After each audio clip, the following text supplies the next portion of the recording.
नमस्कार, आप देख रहे हैं एएनबी न्यूज और मैं हूं आपके साथ पवन पांडे। स्वागत है आपका अपने उत्तराखंड में और बड़ी खबर के साथ बुलेटिन का आगाज करते हैं। अतिवृष्टि के कारण हुए जानमाल के नुकसान का जायजा लेने प्रदेश के मुख्यमंत्री पुष्कर सिंह धामी हेलीकॉप्टर के लैंडिंग नहीं हो पाने के कारण भिकियासैंण नहीं पहुंच पाए। उन्होंने आपदाग्रस्त क्षेत्रों का हवाई सर्वेक्षण कर नुकसान का जायजा लिया और मुख्यमंत्री के निर्देशानुसार जिलाधिकारी वंदना सिंह भिकियासैंण के रापट गांव पहुंची, जहां पर उन्होंने अतिवृष्टि के कारण हुई आपदा में मृतकों के परिजनों से मुलाकात कर उन्हें सांत्वना दी। उन्होंने आपदा में मृतक वरिष्ठ पत्रकार आनंद नेगी के घर जाकर गहरी संवेदना व्यक्त कर परिजनों को ढांढस बंधाया और आपदा राहत कोष से 3 मृतकों के परिजनों को 4-4 लाख रुपए के चेक वितरित किए। साथ ही अतिवृष्टि से 2 मकानों को हुई भीषण क्षति के लिए प्रत्येक मकान के लिए 1,01,900 रुपए के चेक प्रभावितों को दिए गए हैं। वहीं सल्ट के बीजेपी विधायक महेश जीना, भाजपा के जिलाध्यक्ष रवि रौतेला ने भी मृतक के परिवार से मुलाकात की।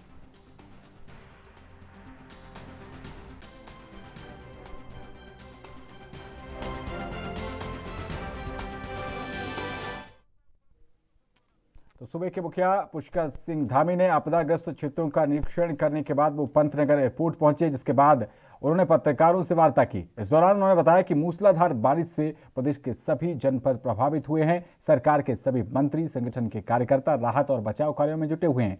उन्होंने कहा कि प्रदेश के इस आपदा से भारी नुकसान हुआ है और प्रथम दृष्टया अब तक 7,000 करोड़ रुपए का नुकसान हुआ है। आपको बता दें कि सक्षम लोगों का आह्वान करते हुए उन्होंने कहा कि ऐसे लोग सामने आए जो लोगों की मदद कर सके। उन्होंने कहा कि क्षेत्र में एनडीआरएफ, एसडीआरएफ और वायुसेना की टीम लगातार राहत बचाव का काम कर रही है। लोगों को राहत सामग्री बांटी जा रही है। उन्होंने कहा कि बारिश के कारण किसानों को भी भारी नुकसान हुआ है। प्रदेश के सभी जिलाधिकारियों को नुकसान का आकलन करने के निर्देश दिए गए हैं। उन्होंने बताया कि प्रदेश में फंसे हुए पर्यटकों को निकालने के लिए वायुसेना के 3 हेलीकॉप्टरों को लगाया गया है। उसके साथ साथ जो नुकसान है उसका भी बहुत बड़ा रिकॉर्ड टूटा है।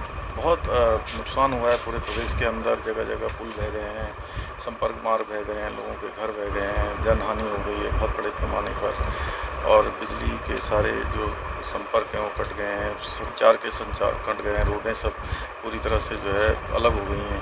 साथ में जो है जल की पानी का भी जो है जो सप्लाई है वो काफ़ी जगह पर बाधित हो गई है।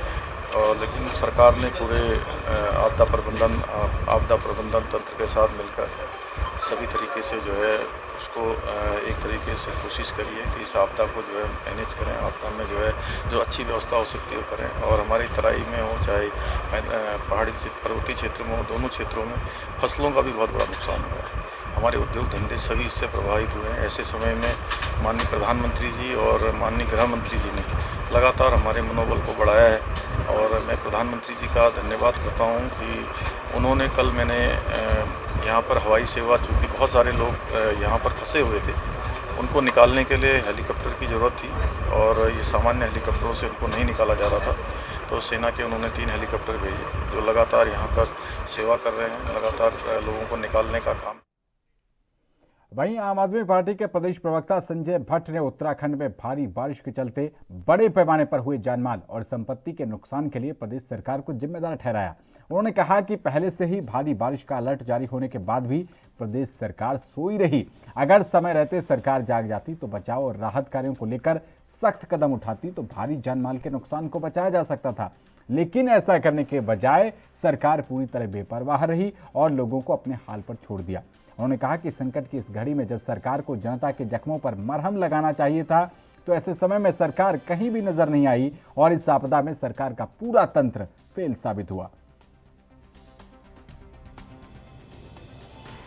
कहना कि राजनीतिक दल राजनीति न करें आपदा पर, मेरा तो ये कहना है माननीय मुख्यमंत्री से, नेता प्रतिपक्ष से, इन सब लोगों से कि ये लोग राजनीति ना करें, हंसी ठट्टा ना करें, चाय की चुस्कियां ना लें, एक दूसरा कौन किस दल में जा रहा है इस पर गोसिप ना करें, बल्कि जो जिम्मेदारी उत्तराखंड की इस महान जनता ने आपको दी है उस जिम्मेदारी को निभाओ।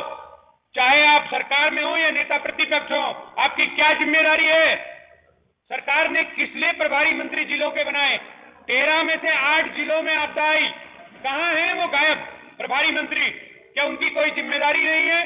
जब मौसम विभाग ने रेड अलर्ट जारी कर दिया था कि 17, 18 और 19 तारीख को उत्तराखंड में भारी से अति भारी बारिश हो सकती है, तो उत्तराखंड सरकार कहां सो रही थी? ये बताना पड़ेगा धामी जी को। जिम्मेदारी उनकी है, मुखिया वो है प्रदेश के। कहां थे ये लोग जब पूर्व में भी केदारनाथ आपदा में भी रेड अलर्ट के बाद हम नुकसान झेल चुके थे? तो क्या हम पुरानी चीजों से, पुरानी गलतियों से सीखेंगे नहीं? क्या यही हमेशा दोहराते रहेंगे कि लोगों की मृत्यु होती रहेगी और सरकारें मौज लेती रहेंगी? बुलेटिन में आगे बढ़ते हैं। शरद पूर्णिमा के अवसर पर मुनि की रेती स्थित मधुबन आश्रम से भगवान जगन्नाथ की भव्य और सूक्ष्म रूप से रथ यात्रा निकाली गई, जिसमें सैकड़ों श्रद्धालुओं ने शामिल होकर पुण्य लाभ प्राप्त किया। बता दें कि कोरोना की वजह से रथ यात्रा सूक्ष्म रूप से निकाली गई, जिसमें श्रद्धालु हरे कृष्ण हरे राम नाम का गुणगान करते हुए दिखाई दिए। जगह जगह रथ यात्रा का श्रद्धालुओं ने पुष्प वर्षा कर स्वागत किया और भगवान जगन्नाथ को अपने अपने पसंद का भोग लगाकर वितरित किया। मौके पर मधुबन आश्रम के स्वामी भक्ति योग महाराज ने कहा कि कोरोना काल के दौरान कई दशक के बाद ऐसा हुआ है कि 2 साल से रथ यात्रा पर सवार होकर नगर भ्रमण करने वाले भगवान जगन्नाथ मंदिर से ही लोगों को दर्शन दे रहे हैं। इस वर्ष स्थिति थोड़ी बेहतर होने के बाद सूक्ष्म रूप से रथ यात्रा का आयोजन किया गया है। इस दौरान भगवान जगन्नाथ से प्रार्थना की गई कि जल्द से जल्द कोरोना वायरस का प्रकोप देश और दुनिया से समाप्त कर दें। मौके पर नगर निगम के महापौर अनीता ममगाई समेत तमाम गणमान्य लोग रथ यात्रा में शामिल हुए।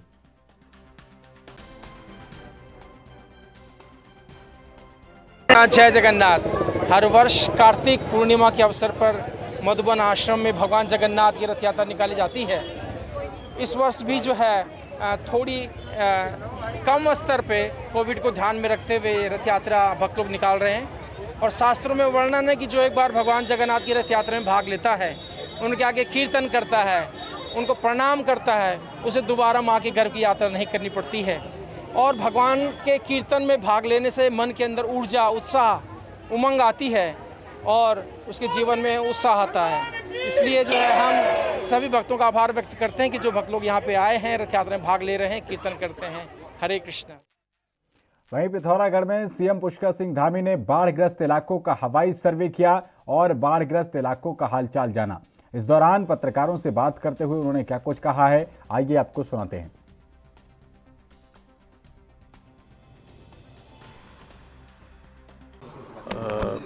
अभी अभी हम लोग कोरोना से उभरे ही थे। पहले कोरोना की मार झेली, अब ये असमय आपदा की मार आ गई है और इसमें बहुत बड़ा नुकसान हुआ है। और रिकॉर्ड बरसात का तो टूटा ही टूटा है, पिछले कई सालों की बरसात का रिकॉर्ड टूटा है। उसके साथ साथ जो नुकसान है उसका भी बहुत बड़ा रिकॉर्ड टूटा है। बहुत नुकसान हुआ है पूरे प्रदेश के अंदर। जगह जगह पुल बह गए हैं, संपर्क मार्ग बह गए हैं, लोगों के घर बह गए हैं, जनहानि हो गई है बहुत बड़े पैमाने पर। और बिजली के सारे जो संपर्क हैं वो कट गए हैं, संचार कट गए हैं, रोडें सब पूरी तरह से जो है अलग हो गई हैं। साथ में जो है जल की पानी का भी जो है जो सप्लाई है वो काफ़ी जगह पर बाधित हो गई है। और लेकिन सरकार ने पूरे आपदा प्रबंधन तंत्र के साथ मिलकर सभी तरीके से जो है उसको एक तरीके से कोशिश करी है कि इस आपदा को जो है मैनेज करें। आपदा में जो है जो अच्छी व्यवस्था हो सकती है वो करें। और हमारी तराई में हो चाहे पहाड़ी क्षेत्र, पर्वतीय क्षेत्र में हो, दोनों क्षेत्रों में फसलों का भी बहुत बड़ा नुकसान हुआ है।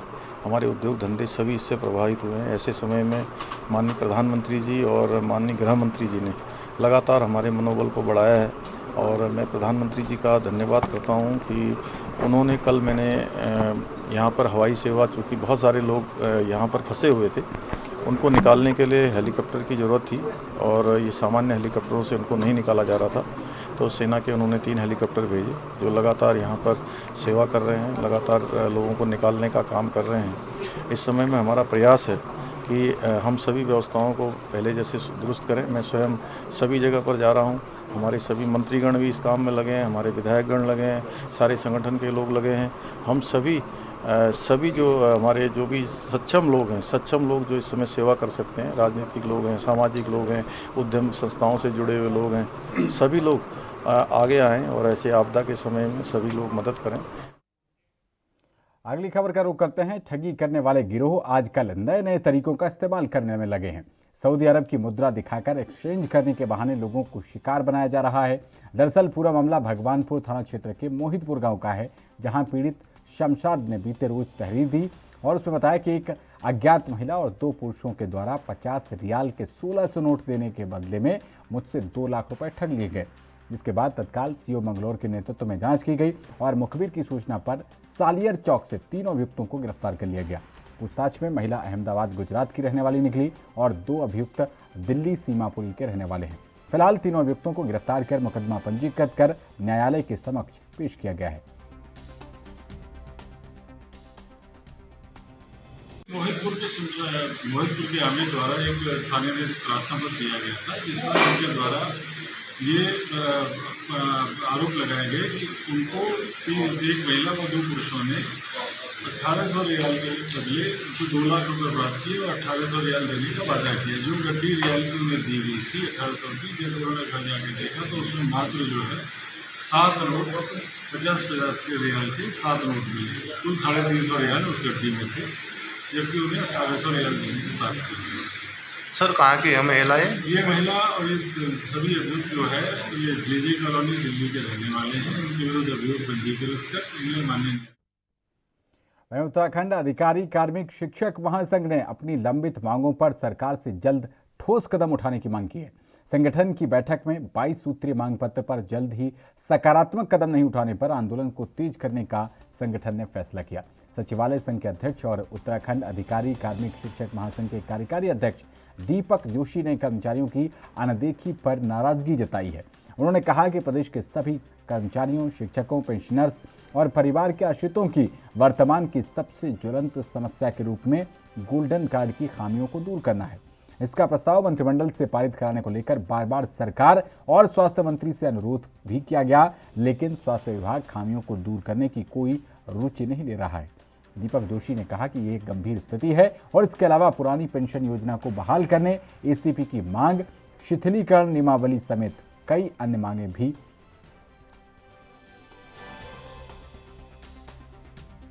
बैठक यहाँ की है और इस प्रदेश का करीब 45 से 46 हमारे 45-46 संगठन हैं प्रदेश लेवल के, जिसमें चिकित्सा सेवा संघ, ऊर्जा निगम और तमाम कार्मिक सेवा संघ जो प्रदेश स्तर के मान्यता प्राप्त संगठन हैं, उन्होंने इस महासंघ का गठन किया है 19 तारीख को, 19 अक्टूबर को, और बहुत कम समय में इस संगठन ने अपनी उपलब्धियां हासिल की हैं। 1 अक्टूबर को हम लोगों ने अभी बैठक करी है बड़े स्तर पर और उस बैठक के बाद 22 सूत्रीय मांग पत्र पर एक मिनट जारी हुए। आज की मीटिंग का मेन एजेंडा है कि सरकार के साथ, क्योंकि सरकार ने वादा किया है हमसे कि हम सरकार 22 सूत्रीय मांग पत्र पर जल्द ही शासन से जारी करेगी और बहुत अहम महासंघ जिस मुद्दे को लड़ रहा है, गोल्डन कार्ड, पुरानी पेंशन जो 2005 से खत्म हो चुकी है, गोल्डन कार्ड, ACP की पुरानी व्यवस्था और शिथिलीकरण नियमावली, ऐसे कॉमन इशू हैं जिस पर महासंघ ने अपने सारे तथ्य उस 1 अक्टूबर की बैठक में दिए थे। राधा जोड़ी जी की अध्यक्षता में बैठक थी और सारे जो IAS अधिकारी, हमारे विभागों के सक्षम अधिकारी हैं, वो इसमें उपस्थित थे। हम लोग उम्मीद करते हैं कि सरकार ने एक आश्वासन हमको दिया है और 4 अक्टूबर को मीटिंग होनी थी सरकार के साथ, किन्हीं कारण से वो मीटिंग नहीं हो पाई है। हम लोग आज की इस मीटिंग के एक मैसेज सरकार को देंगे कि सरकार के साथ हम लोग संवाद की स्थिति में है, सरकार को मजबूत करने की स्थिति में, लेकिन सरकार भी कहीं ना कहीं कर्मचारी संगठन इस प्रदेश के बड़े महासंघ के रूप में हमें सुनते हुए एक आधिकारिक बैठक माननीय मुख्यमंत्री जी के स्तर पर हम लोग कर लें और ये 22 सूत्रीय मांग पत्र जो मिनट्स निकले हैं, इस मिनट्स का क्रियान्वयन कितनी जल्दी सरकार के सक्षम अधिकारी करते हैं, इस पर हम लोग फोकस करेंगे। तो एक छोटे से ब्रेक के लिए रुक रहे हैं, फौरन लौट रहे हैं, बड़े रहिए एनबी न्यूज के साथ।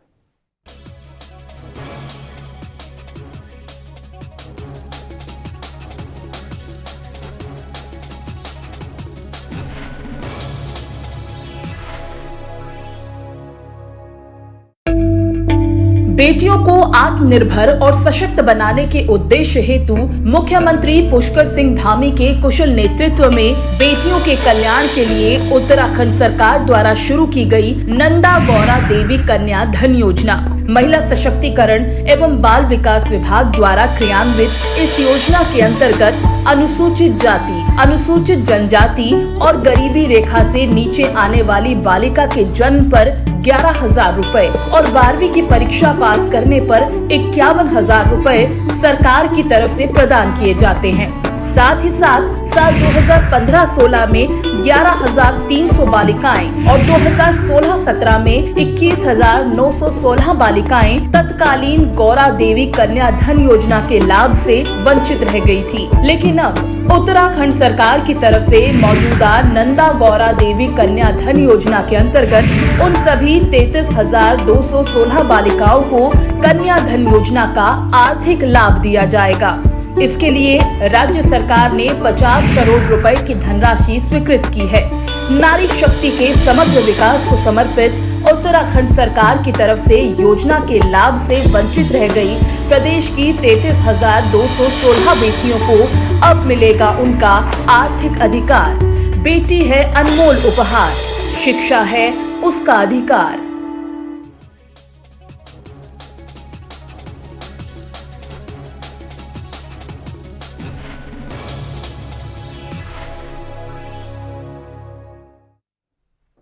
तो ब्रेक के बाद स्वागत है आपका अपने उत्तराखंड में। अगली खबर का रुख करते हैं उधम सिंह नगर जनपद के खटीमा में मुख्यमंत्री धामी ने बाढ़ प्रभावित इलाकों में ट्रैक्टर पर बैठकर क्षेत्रों का दौरा किया और बाढ़ पीड़ितों से मिलकर मुख्यमंत्री ने हर संभव मदद का आश्वासन दिया। प्रदेश में लगातार 3 दिन में बरसात के कारण आई आपदा के कारण नुकसान का निरीक्षण करने कुमाऊं के दौरे पर निकले राज्य के मुख्यमंत्री पुष्कर सिंह धामी हल्द्वानी के बाद खटीमा के लिए हेलीकॉप्टर द्वारा उड़ान न भरने के कारण कार से सड़क मार्ग द्वारा खटीमा पहुंचे और खटीमा पहुंचकर मुख्यमंत्री पुष्कर सिंह धामी ने नौसर प्रतापपुर सहित कई गांव में आई बाढ़ का ट्रैक्टर पर बैठकर निरीक्षण किया। बाढ़ आपदा निरीक्षण के दौरान मुख्यमंत्री स्थानीय बाढ़ पीड़ितों से भी मिले और उन्हें मदद का आश्वासन दिया। वहीं उधम सिंह नगर जनपद में इस आपदा का सबसे ज्यादा नुकसान किसानों को हुआ है क्योंकि किसानों की फसल अभी भी खेतों में ही पड़ी थी, जिसमें उन्हें उनके फसल खराब होने से भारी नुकसान का सामना करना पड़ा है।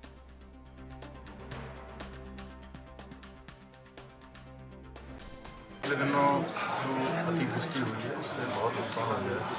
जगह जगह पर फसल बर्बाद हो गई है, लोगों के घरों में पानी घुस गया है, घर गिर गया, पशु हानि हुई है, जन हानि हुई है। बहुत फाउंडेशन किसानों की पूरी फसल बर्बाद हो गई है, पुल बह गए हैं, सड़क बह गई है, संपर्क मार्ग पूरे कट गए हैं, संपर्क को बड़ा नुकसान हुआ है, लोगों को भी नुकसान हो गया है। और उसमें मैं स्वयं स्थलीय निरीक्षण कर रहा हूँ, जगह जगह मैं जा रहा हूँ, जो आपदा पीड़ित हैं उनसे स्वयं मिल रहा हूँ और हर संभव जो भी सहायता है उसको करने के लिए सरकार के सारे अधिकारियों को सबको निर्देशित कर रहे हैं, सभी को काम पर लगाया जा रहा है और इसलिए मैं स्वयं पूरे प्रदेश का हूँ। तो वहीं हरिद्वार में आम आदमी पार्टी के कार्यकर्ताओं ने सुभाष घाट से लेकर वाल्मीकि चौक तक तिरंगा यात्रा निकाली। इस तिरंगा यात्रा में आम आदमी पार्टी के सीएम पद के उम्मीदवार कर्नल अजय कोठियाल भी शामिल हुए। जानकारी के मुताबिक प्रदेश में भारी बारिश के बाद आई आपदा के कारण तिरंगा यात्रा कार्यक्रम को सीमित रखा गया। वहीं कर्नल अजय कोठियाल ने सरकार पर निशाना साधते हुए कहा कि आपदा से निपटने के लिए जो मॉडल उन्होंने तैयार किया है उसे सरकार मानने को तैयार नहीं है। दूसरी ओर बीजेपी नेता आशुतोष शर्मा ने आम आदमी पार्टी पर आपदा के बीच राजनीतिक कार्यक्रम आयोजित करने का आरोप लगाया।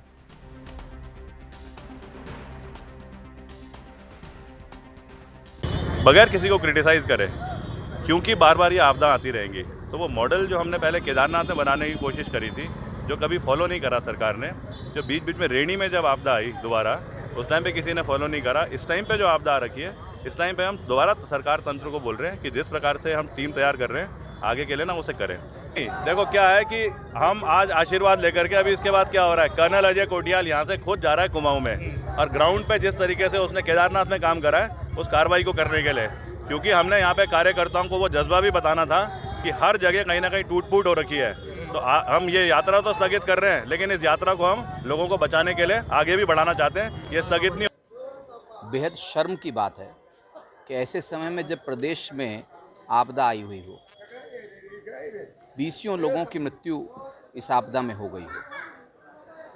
एक और जहां हमारे प्रदेश के संवेदनशील मुख्यमंत्री अपने सभी प्रकार के कार्यक्रमों को निरस्त करके सिर्फ और सिर्फ आपदा नियंत्रण के लिए अधिकारियों के साथ 24 घंटे सतत जागरूक होकर काम कर रहे हैं। दूसरी ओर आम आदमी पार्टी के नेता सड़कों पर जिंदाबाद के नारे लगा रहे हैं, सड़कों पर इस प्रकार से अपना प्रदर्शन कर रहे हैं, ये बहुत शर्मनाक बात। आगे बढ़ते हैं। रुड़की की पिरान कलियर विधानसभा में कांग्रेस और आम आदमी पार्टी के बीच जुबानी जंग शुरू हो गई है।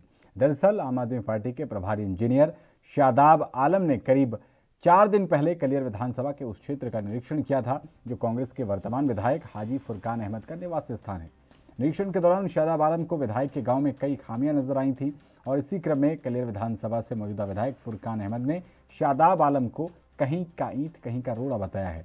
बताते चलें कि शादाब आलम कलियर विधानसभा से आम आदमी पार्टी के टिकट से 2022 के विधानसभा का चुनाव लड़ने की तैयारी कर रहे हैं और इसी को लेकर कांग्रेस विधायक फुरकान अहमद ने कहा है कि जितने इंटर कॉलेज मेरी विधानसभा में बने हैं, साथ ही जितना सड़कों का निर्माण कार्य हुआ है, इतना विकास कार्य किसी विधानसभा में नहीं हुआ।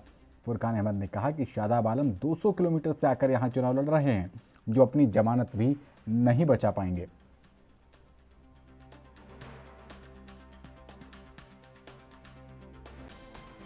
वो 200 किलोमीटर से यहाँ पर चल के आया। अगर उसमें अच्छाई थी तो वो यहाँ से 200 किलोमीटर उसका घर है, ये भी पता नहीं कौन से ज़िले का रहने वाला।